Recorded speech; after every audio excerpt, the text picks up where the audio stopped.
Here is a wild, completely factual reality check. A major retail study tracked consumer habits and discovered that the average American spends roughly $1,500 every single year entirely on impulse purchases. Over a decade, that is $15,000 evaporated into thin air. Even crazier? A recent banking report revealed that over 70% of people are actively paying for subscriptions they no longer use, costing them hundreds of dollars a year. I used to be part of those statistics. But by changing 3 tiny, almost imperceptible habits, I accidentally saved $10,000 in a single year. I didn't live on beans and rice, I didn't stop hanging out with my friends, and I didn't cut out my daily treats. Today, I'm giving you the exact, no BS blueprint so you can copy my setup and plug your own wealth leaks starting tonight.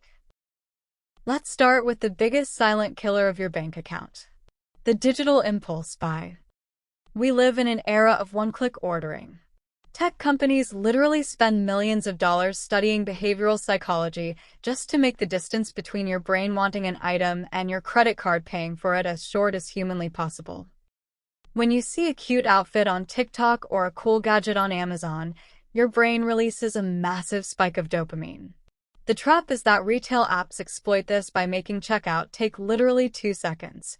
You buy it, the dopamine passes, the box arrives, and it sits in your closet untouched. To beat them at their own game, I implemented a rule called the 48-hour buffer. Whenever I'm online and I feel that overwhelming urge to buy something, I am allowed to put it in the cart. But here's the catch: I am strictly forbidden from hitting checkout for exactly 48 hours. What happens mathematically when you do this is incredible. Delaying a purchase by just 2 days causes the initial emotional impulse to drop by over 80%. When I went back to my carts 48 hours later, I usually looked at the items and thought, why on earth did I think I needed this? This one tiny behavioral shift alone kept over $3,000 in my pocket without me ever feeling like I was restricting myself. The second habit I completely overhauled was how I handled my software and apps. Experts call this the shadow financial life. Because everything is a $4.99 or $9.99 monthly subscription now, our brains treat these numbers as invisible. But let's look at the real math. Say you have an old streaming service you barely watch at $15 a month, a gym app you stopped using at $20 a month, and a premium delivery subscription at $14 a month. That is $49 every single month. Over a year, that is nearly $600 completely wasted. Worse yet, big corporations actively design their apps to make canceling them incredibly frustrating. They bury the cancel button under 5 submenus because they know you're tired, busy, and will just say, "I'll deal with it next month." They are literally betting on your procrastination to fund their profits. Here is your big sister action step for this weekend. I want you to open your phone settings, click on your Apple or Google account, and tap subscriptions. Look at every single recurring payment line by line. If you have not derived genuine joy or utility from that app in the last 30 days, cancel it immediately. Stopping those silent automatic withdrawals is like patching a small tear in a bucket of water. You stop the leak, and suddenly the bucket actually fills up. The third and final tiny habit change is the one that mathematically generated the most wealth. I stopped leaving my savings where I could see them. Most of us use traditional banks down the street. Our paycheck lands in our checking account, and whatever happens to be left over at the end of the month is what we try to save. The problem? As humans, we naturally fall victim to Parkinson's law, which states that our spending will always expand to match our available balance. If you see $2,000 sitting in your checking account, your brain subconsciously views that as permission to spend it. I completely flipped the script using a strategy called the Payday sweep.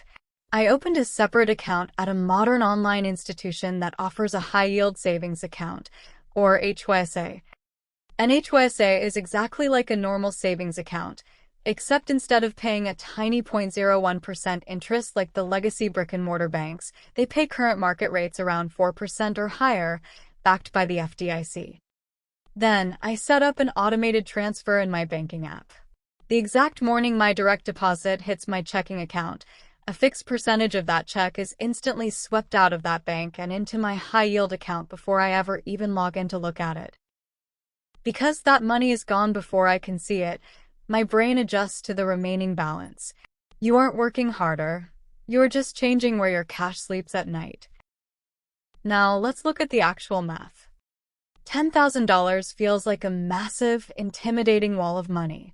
But when you look at a hypothetical example of how these exact changes stack up over 12 months, you realize it's not magic. It's just basic logic. Let's break down the exact receipt of how you recover that 10 grand. Canceled Ghost subscription saves you $600 a year. Trimming convenience app deliveries saves you $1,200 a year, which is just avoiding two $50 impulse takeout orders a month. The 48-hour cart roll saves you $3,800 a year by skipping clothes or tech gadgets you didn't actually want. The automated Payday sweep accounts for $4,000 a year by moving $77 a week out of sight. Finally, adding a high-yield savings interest account at 4% adds another $400 a year. That brings the total saved to exactly $10,000. Look at those numbers. You didn't give up your lifestyle. You just stopped paying for a streaming app you don't watch, paused for 48 hours before buying random things online, deleted the food delivery apps that charge a 30% markup, and let a modern high-yield account pay you interest instead of letting a legacy bank profit off your deposits. When you see it laid out like a simple checklist, the mountain turns into a series of incredibly easy, highly achievable steps. If you take only one lesson away from our conversation today, let it be this. Building wealth is not about having superhuman willpower. It is about building a better system.